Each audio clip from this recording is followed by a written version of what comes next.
Hello children, welcome to my class. Hope you all are fine. So today in this video we are going to learn how to find out the square root of a number by long division method. Though it is a method that is introduced in class 8th, but still it is very important for next classes also. So first example I am taking is to find out square root of 529. तो उसके लिए सबसे पहले 529 को देखिए एक right angle जैसा मैंने एक पैटर्न बना के उसके अंदर लिख दिया है। अब हमारा सबसे पहला काम है 529 को पेयरिंग करना। नंबर्स की पेयरिंग राइट हैंड साइड से स्टार्ट होती है और दो दो के ग्रुप्स में हम नंबर्स को लिख देते हैं।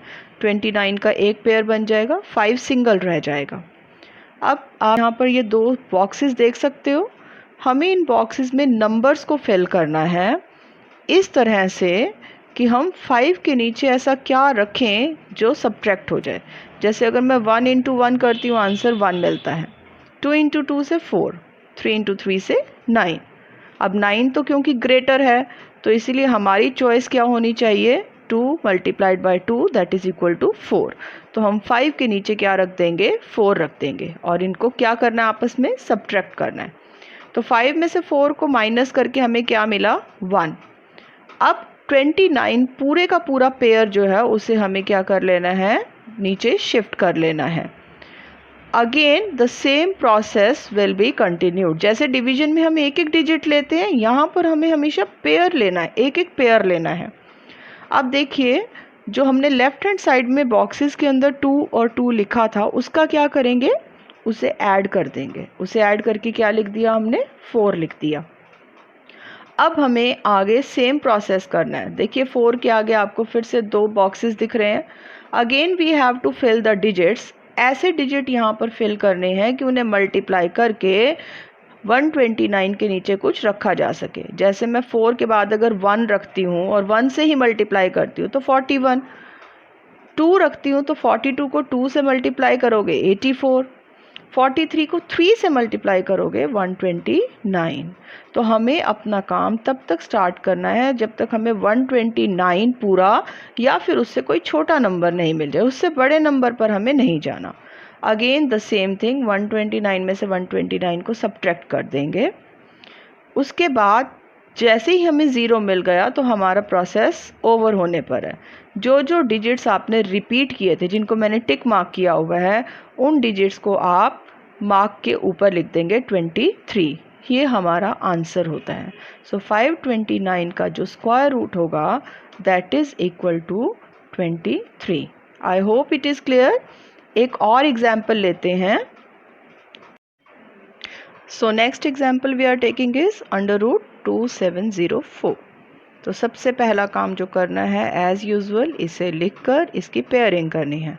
पेयरिंग हमेशा राइट हैंड साइड से होती है। अब क्योंकि इसमें 4 डिजिट्स हैं तो 04 जो है वो पहला पेयर बन जाएगा और 27 सेकंड पेयर बन गया। अब देखिए लेफ्ट हैंड साइड पे आपको ये दो बॉक्सेस दिख रहे हैं।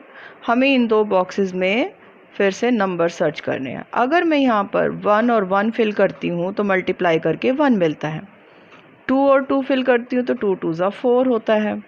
अगर मैं दोनों बॉक्सेस में 3 इंटू 3 करती हूँ I will be getting 9, 4 into 4 करके 16, 5 इंटू 5 करके 25। तो हमें तब तक काउंटिंग करनी है जब तक हमें 27 का सबसे क्लोज नंबर ना मिल जाए या 27 ना मिल जाए। तो हमें 5 मिला ऐसा नंबर जो सबसे क्लोज है, तो हमें 25 को 27 के बिलो रख के उसे सब्ट्रैक्ट कर देना, जैसा हम डिवीजन में हमेशा करते हैं। तो जब आप इसे सब्ट्रैक्ट करेंगे तो आपको क्या मिल जाएगा, 2 मिलेगा। और लेफ्ट हैंड साइड में जो दो बॉक्सेस हैं उन्हें आपको क्या कर देना है, प्लस कर देना है। अब आगे का प्रोसेस क्या करना है, जैसे डिवीजन में हम एक डिजिट को नीचे लेकर के आते हैं, कैरी करते हैं, यहाँ पर पूरा पेयर यानी कि 04 को कैरी करना है। अब 10 के बाद again the same process will be continued. आपने फिर से ये बॉक्सेस देखे, अब हमें इन बॉक्सेस में फिल करना है। अगर मैं इन बॉक्सेस में 1 फिल करती हूँ तो 101 को 1 से मल्टीप्लाई करेंगे 101 मिलेगा। अगर बॉक्सेस में मैं 2 फिल करती हूँ तो 10 के बाद 2 इंटू 2 करके 204 मिलेगा। अगर मैं 3 फिल करके देखती हूँ तो 309। हमें तो 204 के नीचे कुछ रखना है, तो 204 तो हमें मिल रहा है किससे? 2 फिल करके। तो हमें 10 के आगे का जो डिजिट है वो मिल गया, दैट इज इक्वल टू 2। तो हमें इन दोनों में क्या फिल कर दिया? 2 फिल कर दिया। 204 में से 204 को जब आप माइनस करेंगे यू विल बी गेटिंग 0। तो हमारा क्वेश्चन तो यहीं खत्म हो गया। अब जो डिजिट्स आपके रिपीट हुए थे, देखिए जिनको मैंने टिक मार्क किया हुआ है, उन डिजिट्स को आप अपने आंसर के प्लेस पर लिख देंगे, दैट इज इक्वल टू 52। तो स्क्वायर रूट हुआ 2704 का 52। जो भी नंबर एक परफेक्ट स्क्वायर होगा हमेशा उसका रिमाइंडर 0 बचेगा। तो 0 अगर रिमाइंडर आ रहा है इसका मतलब कि वो नंबर एक परफेक्ट स्क्वायर है, और अगर आपको 0 नहीं मिल रहा तो इसका ये मतलब है कि वो नंबर परफेक्ट स्क्वायर नहीं है, और उसे परफेक्ट स्क्वायर किसी और तरीके से बनाया जा सकता है, या फिर उसका आंसर जो आएगा वो रूट में आएगा, जिसे हम प्राइम फैक्टराइजेशन से फाइंड करते हैं। Let us consider one more example, that is square root of 91204. अब ये मैं एक 5 डिजिट का नंबर कंसीडर कर रही हूँ ताकि हम थोड़ा और कॉम्प्लिकेशन की तरफ जाएं और आपको और ज़्यादा स्टेप से क्वेश्चन ज़्यादा क्लियर हो सके। तो सबसे पहला काम एज़ यूजुअल 91204 को फॉर्मेट में लिखना है और उसके बाद उसकी पेयरिंग स्टार्ट करनी है। पेयरिंग 4 से ही स्टार्ट होगी राइट हैंड साइड पे, क्योंकि 4 है तो सबसे पहले 2 नंबर्स का ग्रुप यानी कि 04, फिर उसके बाद 2 नंबर्स का ग्रुप यानी कि 12, और फिर 9 क्योंकि सिंगल रह गया तो उसको हम सिंगल ले सकते हैं। अब आपको ये 2 बॉक्सेस दिख रहे हैं, हमें इन्हें फिल करना है किसी ऐसे नंबर से जिसे हम 9 के नीचे लिख सकें। तो अगर मैं 1 को 1 से मल्टीप्लाई करती हूँ आई विल बी गेटिंग 1, बहुत छोटा है तो हम 2 से करके देखते हैं। 2 इंटू 2 करेंगे 4 मिलेगा, 3 इंटू 3 करेंगे 9 मिलेगा, अगर हम 4 इंटू 4 करेंगे तो 16 मिलेगा। हमें ऐसा नंबर सर्च करना है जो या तो 9 के इक्वल हो या छोटा हो। तो हमें हमारा पहला आंसर मिल गया, 3 multiplied by 3 is equal to 9। तो 9 के नीचे 9 लिख के सबसे पहला काम करना है, इसे सब्ट्रैक्ट कर देना है।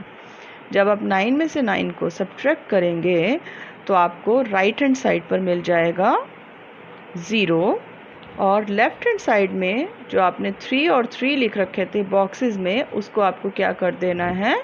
प्लस कर देना है 6। अब उसके बाद क्या करना है आपको? नेक्स्ट पेयर जो है हमारा 12 वाला उसको हम नीचे कैरी फॉरवर्ड करेंगे, और 6 के बाद हम एज इट इज़ अपना बॉक्स बना देंगे। अब हमें इस बॉक्स को फिर से फिल करना है। अब सोचिए अगर मैं इस बॉक्स में 6 के आगे 1 लिखती हूँ तो 1 से मल्टीप्लाई करना पड़ेगा, आई विल बी गेटिंग 61। 61 तो बहुत बड़ा नंबर है 12 के नीचे लिखने के लिए, तो मेरे पास क्या स्कोप है? मैं इस बॉक्स में 0 पुट करके देख लेती हूँ। तो 6 के आगे जब 0 को 0 से मल्टीप्लाई करेंगे वी विल बी गेटिंग 0। तो हम इस बॉक्स में क्या पुट कर देते हैं? 0। तो 12 के नीचे क्या आ जाएगा? 0। माइनस करेंगे we will be getting what? 12 minus 0 that is equal to 12। और इस साइड लेफ्ट हैंड साइड पर जो 60 और 0 हैं उनको प्लस करके एज इट इज़ लिख देंगे 60। अब उसके बाद नेक्स्ट स्टेप में क्या करना है आपको? 04 को कैरी फॉरवर्ड करना है। अब फिर से सेम प्रोसेस कीजिए। अब यहाँ एक देखिए ट्रिक करते हैं हम लोग, मैं आपको बताती हूँ। जैसे हमें 1204 के नीचे कुछ लिखना है, आपको यूनिट प्लेस पर दिख रहा है कि 4 है, तो हम ऐसा क्या मल्टीप्लाई करें कि हमें 4 मिल जाए। अगर मैं 2 2 करती हूँ तो भी 4 आता है, 8 8 करती हूँ तो 64 आता है। तो हम 60 के बाद 8 को रख के देखते हैं और 2 को रख के देखते हैं, तो हमें देखिए 2 रखने के बाद अपना आंसर मिल रहा है 1204, क्योंकि जब हमने 8 से मल्टीप्लाई किया था तो हमें बहुत बड़ा आंसर मिला था 4864। उसे तो 1204 के नीचे रखने का कोई बेनिफिट नहीं है। तो जैसे ही आप 1204 के नीचे 1204 रख के माइनस करेंगे यू विल बी गेटिंग 0।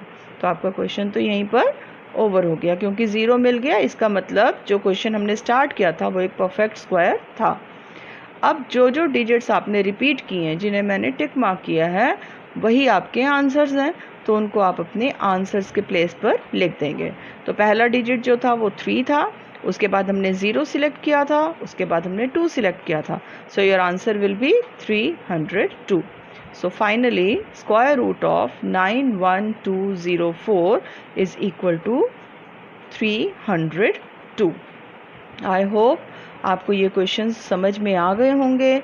अगर आपको फिर भी कोई प्रॉब्लम है, you can write down in your comment box. I'll definitely answer it.